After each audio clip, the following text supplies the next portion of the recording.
নমস্কাৰ, মই ৰাজমোহন পুনৰ এবাৰ স্বাগতম মোৰ আন এটি ভিডিঅ'লৈ। তো আজি মই বহুত দুখ পাইছোঁ, এটা বহুত দুখজনক বিষয় লৈ আপোনালোকৰ ওচৰত আহিছোঁ।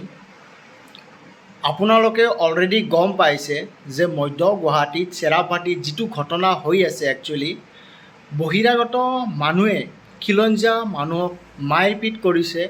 লগতে খিলঞ্জীয়া মানুহ যি অসমীয়া আছে সিহঁতক মানে আমাক অসমীয়া গো বেক ধৱনি দিবলৈ সিহঁতে সাহ পাইছে।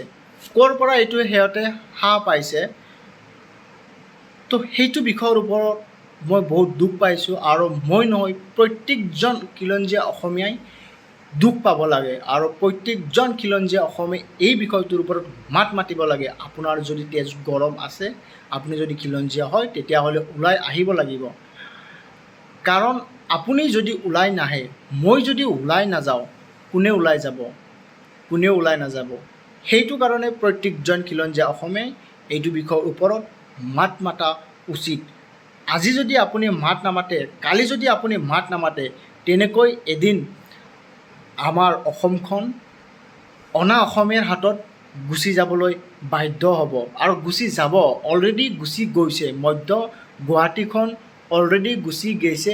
সেইটো কাৰণেহে তাত এজন অনা অসমীয়াই প্ৰতিনিধিত্ব কৰি তেওঁ জিকিব পাৰিছে। যদি তাত এনেকৈ মধ্য অসমত গুৱাহাটীত খিলঞ্জীয়া মানুহ নাছিলে নেকি, যাৰ কাৰণে অনা অসমীয়া এজনে টিকেট পালে আৰু অনা অসমীয়া এজনে জিকিব পালে? ইয়াৰ পৰা কি বুজিব পৰা গৈছে যে মধ্য গুৱাহাটীত খিলঞ্জীয়া মানুহৰ অভাৱ হৈছে। সেইটো কাৰণে এজন অনা অসমীয়াই জিকিব পাৰিছে তাত। আৰু যিহেতু অনা অসমীয়া এজনে কেতিয়াও অসমীয়াৰ হিতৰ হকে কাম কৰিব নোৱাৰে। আপুনি হ'লেও নোৱাৰে, মই হ'লেও নোৱাৰোঁ।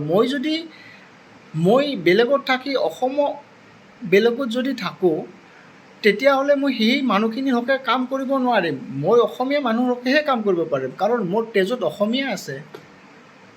তো তেওঁৰো তেজত তেনেকুৱা ধৰণে আছে। তো সেইটো কাৰণে আপোনাৰ হকে বা খিলঞ্জীয়া অসমীয়াৰ হকে কাম কৰিব নোৱাৰে। মানুহক শ্ব' অফ কৰিব পাৰে, কিন্তু যিটো মনৰ পৰা, যিটো অন্তৰৰ পৰা ফিল, সেইটো নোৱাৰে। তো আমি প্ৰত্যেকজন খিলঞ্জীয়াই বুজি পোৱা উচিত আৰু বুজিব লাগে সময় থাকোঁতে।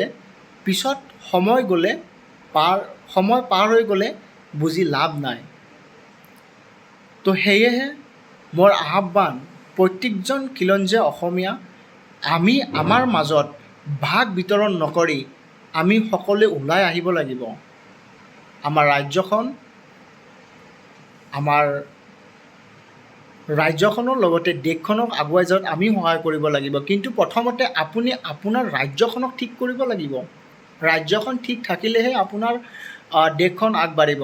যদি আপোনাৰ ফেমিলিটো ঠিক নহয়, আপোনাৰ গাঁওখনৰ কথা ভাবিলে কেনেকৈ হ'ব? আপোনাৰ ফাৰ্ষ্ট টাইম ফেমিলিটো ঠিক কৰিব লাগিব, তাৰে পিছতে আপুনি গাঁওখনৰ কথা ভাবিব। তো সেইটো কাৰণে আপোনাৰ ৰাজ্যখন ঠিক কৰিব লাগিব। আমি আমাৰ অসমখন ঠিক কৰিব লাগিব। ইয়াতে খিলঞ্জীয়াৰ অধিকাৰ থাকিব লাগিব, খিলঞ্জীয়াৰ দপদপনি থাকিব লাগিব। অনা অসমীয়াৰ দপদপনি এইটো কেনেকৈ possible? How is it possible? তো নহ'ব এনেকা।